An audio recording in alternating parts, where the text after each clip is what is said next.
here are two accountants and the head accountant. Boring, and head boring. God, not again. This is the most fascinating background of the bunch so far. I love the Austin Butler pillow. There's Charlie Brown or something like that. Is that Snoopy? Yeah, it is. It's the record. It's the Halloween record. Yeah, that's right. And the Funko Pops behind you. There you go. Oscar Martinez and Michael Scott Funkos. I see him. Yeah. What is that from? Those are from the show. Like from the show? From the show The Office. Oh, Office. I'm sorry, is this a trick question? I think I heard that wrong. It's a trick question. Okay, you guys have had a long day. I can understand that. So excited for this show. Guys, congrats on it. I loved it. I binged it so quickly. It is so funny, and I'm just excited for everybody to see it. But Oscar, thank you. Yeah, Oscar, my first question is for you. Greg and Michael actually said that Oscar never really finished his arc on The Office. What excites you most about picking up that thread now in the paper, and how does it feel different stepping into him in this new context? I'm excited. I'm curious to know what those fellows mean by that. We'll see where it goes. I don't know where he's. As far as I'm concerned, he's in a new place. I think when we were in the office, you know more than I do, but his mother was sick or something, in a wheelchair or something, right? So he had her murdered so he can collect insurance money and move to Toledo. And was that not part of it? It's been a long day, Tanya. I understand. It's been a really long day. I feel like you're admitting that he was the Scranton Strangler. Listen, no. The Scranton Strangler. Oh my God. He's got a new job in a new city. And here comes the film crew, and that's as far as. And he's pragmatic, so he has to figure out how to deal with them. Yeah, he's also very much a potty mouth this time around. I feel a lot of that aggression. Because he's trying to get out of something. Yes, he's a potty mouth he doesn't just do it naturally. Potty mouth with a purpose. That's correct. Yes, and it's great. Alex and Bemi Sola, Greg actually said that having writers and performers is awesome fun until you need rewrites, and then they're all on set. That's not strictly speaking true.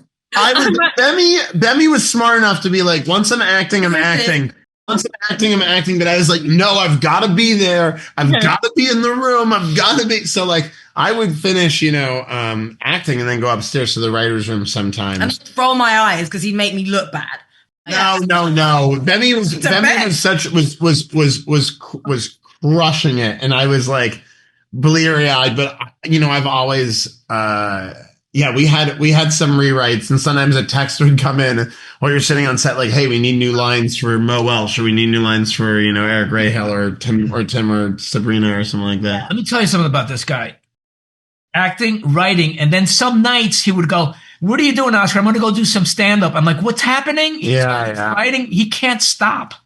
It's pretty crazy. It's a fun time, and also you sleep on the weekends. But it was a really some days I remember thinking this must be what SNL feels like a little bit, just because the hours are long and it's a bit of a marathon, and it was a trial by fire. But like, the writer performer thing is the best experience, and I truly hope people who work in comedy get the chance to do that, because I come from a world where I write my own solo show, so I couldn't imagine. I wouldn't have done just one or the other. I wanted to do both. Piggybacking off of that, do you think that writer-performer overlap changes the authenticity of the comedy for the audience? Like, you guys are much more immersed in that world between both. You're kind of like going back and forth. Yeah, I love that because I spent more time with my character before I got to even step on, the stage for the first time with her. So I'm sort of getting to see her in a more cerebral context and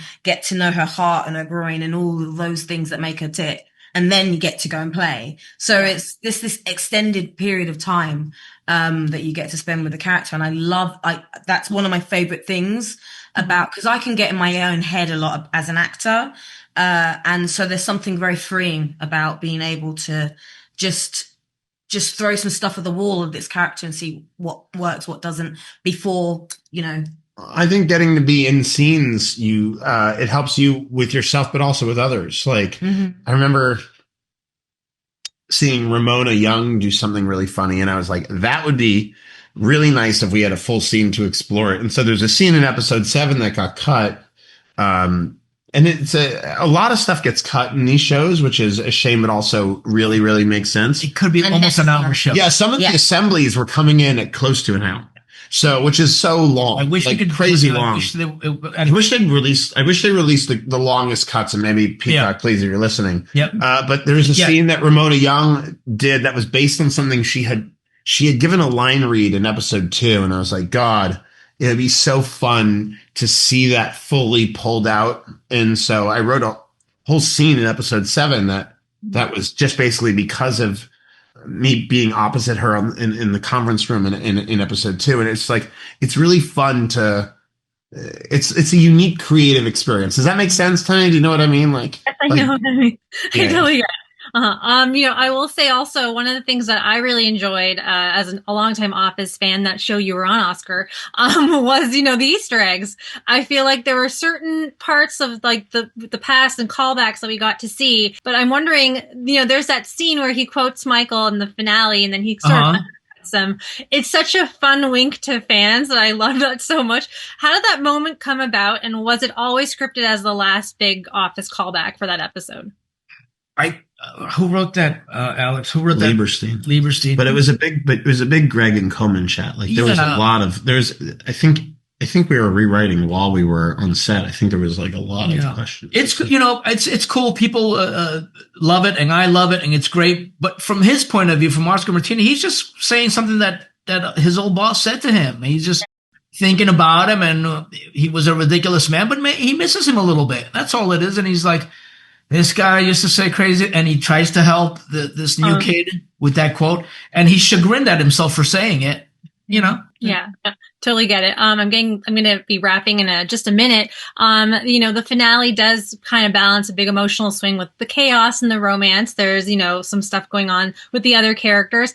How do you see the paper raising the stakes in a possible season 2, which I'm already going to start the petition for? I think there's a death in the first episode. That's going to really be... It's going to be so devastating for and so the rest of the show is going to be sort of like a murder mystery. It will be, and I think they were toying with the idea of decapitation. I don't know if they landed on that by printing, but that's what they're thinking about. It's the writers. I think watching what happens to I think it's interesting because they're starting from they started season 1 from a position of such scrappiness, and now they're. I think that everyone's position of the paper has changed a good amount. So watching what happens to that is going to be really, really fascinating and, such a joy. Knock on wood, I can't wait. Will you please stop passing gas? We're sitting so close to each other, and it's so unprofessional. I don't even know what's happening. Oh, well, you guys. I'm so glad you can't smell us. Oh my God, Tanya! Help me! It's every day like this. I'm so sorry to hear it, guys. It's been such a pleasure chatting. I have a nervous stomach. No one cares. Take us into consideration. We are your co-worker. Oh my God! Stop with the dairy, God. Oh my God, you guys are so much fun. Thank you so much for the show. Oh yeah, I'm glad you're enjoying Congratulations. it. Have a great one. Thank you. Congratulations on the paper. I love this show. I binged it so quickly. I could not get over how adorable, charming, and just funny this show is. I do want to start with both of you and ask, the paper does carry the DNA of The Office, but it does build this whole new world for these characters. Did you too feel the weight of stepping into something with that kind of legacy, or was it freeing to know you are creating a brand new set of characters and world with this show? I didn't feel any pressure. I felt a responsibility that I had to do everything within my power to make sure that I continue this legacy, or played a part in continuing this legacy, because the fans have great expectations. I don't consider the pressure while working, but it's good to know that you were part of something that was such a big part of so many lives. Definitely agree with Melvin, and yes and no with the pressure. I knew how much I admired Greg Daniels and Michael Koman and their work. And so there was pressure in that sense, and wanting to make them happy and to create a show that they really love. But also they made sure to let us know that this was something new with new characters and new dynamics and new stories. So in that sense, it was we had no choice but to not have that pressure at the same time. And I'm not sure if you guys actually watched the show growing up, if you were fans of the show, but I feel like that must be super humbling to be a part of something this big that's like huge in the zeitgeist and just, being a part of it for both of you. I wouldn't say it's humbling. It's the opposite of humbling. Like you feel yourself a little bit like, oh man, I've been picked by the same people that, picked so many of these stars that, were this show served as a launching pad for so many big stars. So to be able to be recognized by those same creatives is just like, okay, cool. I must be doing something right. Is reaffirming for me. But overall, we should all be humble in the humanity of just being such a drop in a world that's so expansive beyond what we do. We're just acting. But that's a separate conversation. You guys, I will say you have amazing scenes together, and I did love that slow burn sort of romance. And we can talk about spoilers, by the way. I'm so curious to know what was something each of you loved about the other's performance that kind of helped to elevate your own performance in that moment, in that scene. Melvin's so easy to act with, and he's so funny, and just as a human being, like I could tell that Melvin's a good human being and that I could trust him. And so I felt really safe doing all these very emotional and intimate scenes. And I felt like I was in good hands. So I'm very lucky. Thank you. No, same for me. This is one of my favorite and not favorite scene partners that I've been able to work with. And it's something new. I think only one project before where I had such an intimate scene partner before, but this spanned it a little bit longer. So we had more time to spend together, being on set and sharing so many scenes that when we had breaks together and we ate together. And I just really trusted her because like my approach to this, I stay close to Detrick. And Detrick has a lot of traits that I really don't share. And I developed those traits during the show of being like unsure and insecure and trying to navigate those feelings that I haven't felt in a long time. I confided in her a lot. I'm like, I don't feel like, you know what I mean? Like it was tricky because you stay close to a character and you start to share these characteristics with a character, and it's great to have somebody that you could share that with and get a perspective with. And that's what I had in her. You guys also have amazing, it's a beautiful ensemble. Like I think everybody brings something, and I love seeing the separate combos of, either you two together or even like Ramona, you and like Chelsea together, or even Sabrina. And it's just, that is the joy in the comedy also. Like you get to see all these different personalities. So aside from the two of you sharing scenes, who surprised you the most as a scene partner?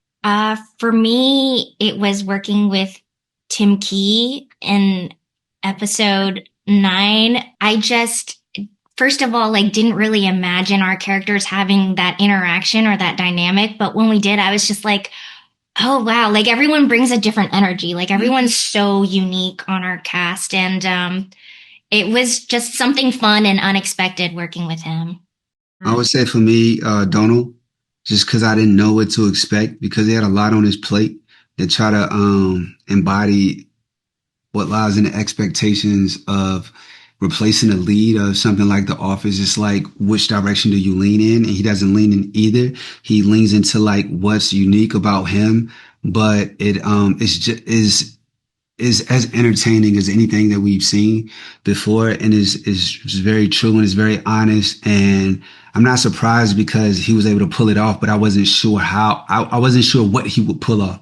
Like, what is the approach to this? And to see his approach and to see how beautifully he, portrayed this character is just like, is something I could just sit back and admire. Looking at episode 10 now, Detrick wants the commitment and Nicole doesn't. And that was such a beautiful episode. I thought it was so well done. I know Paul Lieberstein wrote it. The fact that the two of them split, I'm wondering, how did you two as scene partners approach that breakup so that it felt bittersweet and not really mean-spirited? It didn't come from a place where, Ramona, your character, she's very vulnerable and she's got a lot of, I would assume trauma behind her past relationships.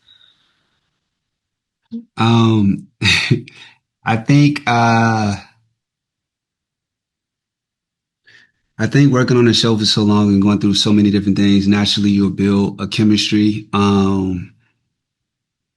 And I think approaching the end, it's only natural that art imitates life, where I might be annoying Ramona on set, or,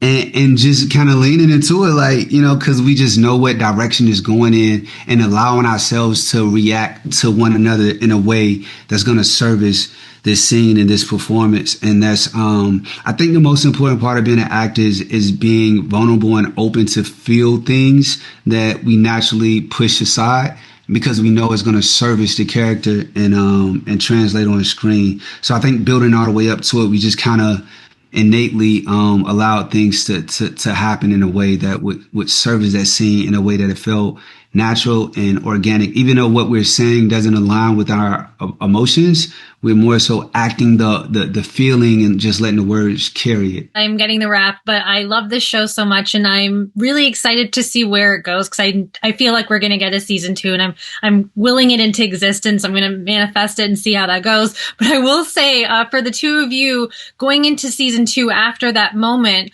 what is something that you want to see for both your characters, and where do you think it actually leaves them both at the end of episode 10 going into, a potential season 2? I'm so rooting for Detrick and Nicole. I hope they figure it out. As for Nicole, it would be great to have an opportunity to let her see her guard down a little bit, and to see her open up and be inside her mind a little more. What about for you? Yeah, I'm excited to see Detrick come into his own and be less of a people pleaser and be more confident in his decisions. And I definitely want I want them to revisit their situation with more clarity, and just kind of grow from there, and just kind of see the potential of who he could be in the workplace and how he could facilitate different things and just kind of blossom as a reporter. I'm so excited, and I can't wait for viewers to watch the show and become fans and just want to get more of it. So guys, thank you so much. Congratulations on the paper. It is amazing. So I really do appreciate it. Thank you. Thank you so much. Congratulations on the paper. I love this show so much. I binged the entire thing. I've actually binged it twice, which is one of those things. Yeah, I get to do that when you're press.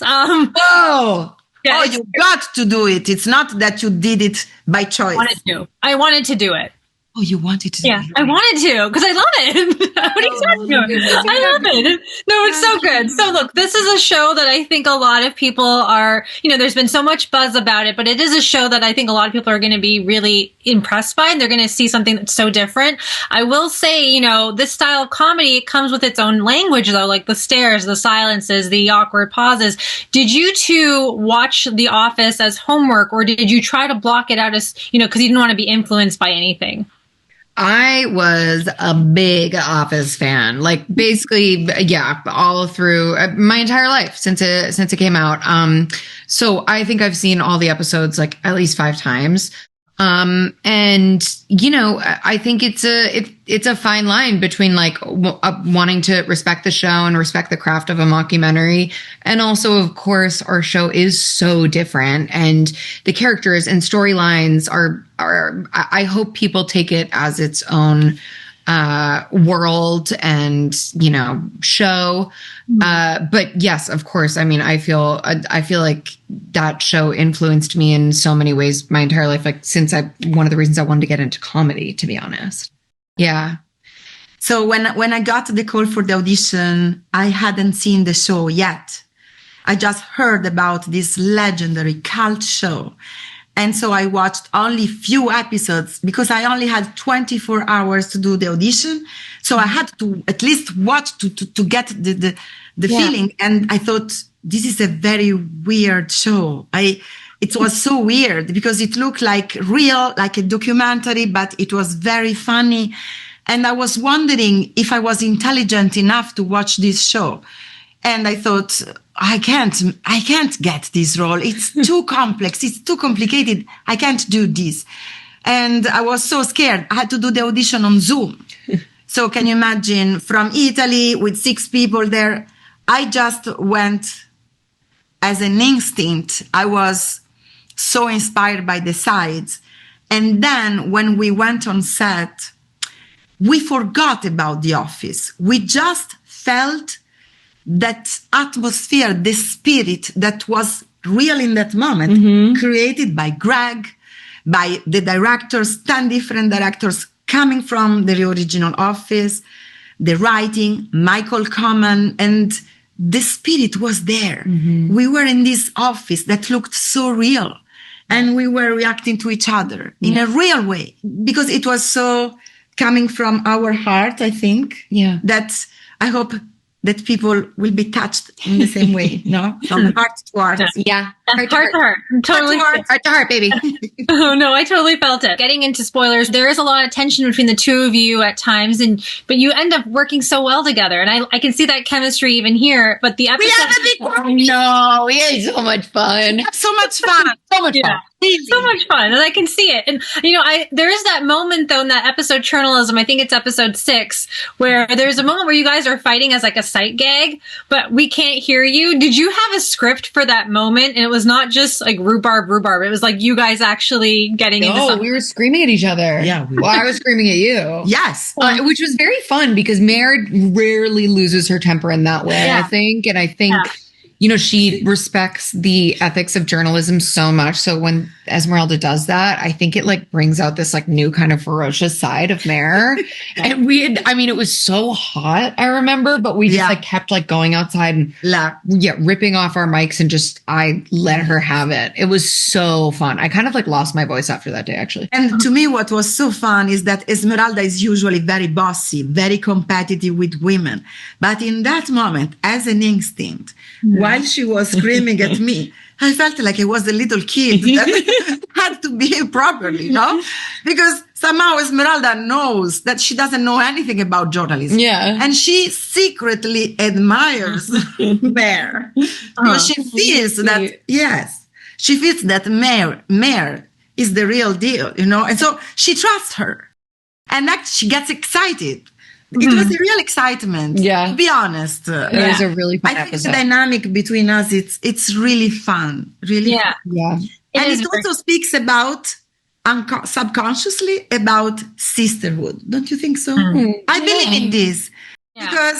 Because if two women can have so much fun together, to have fun together is a bond.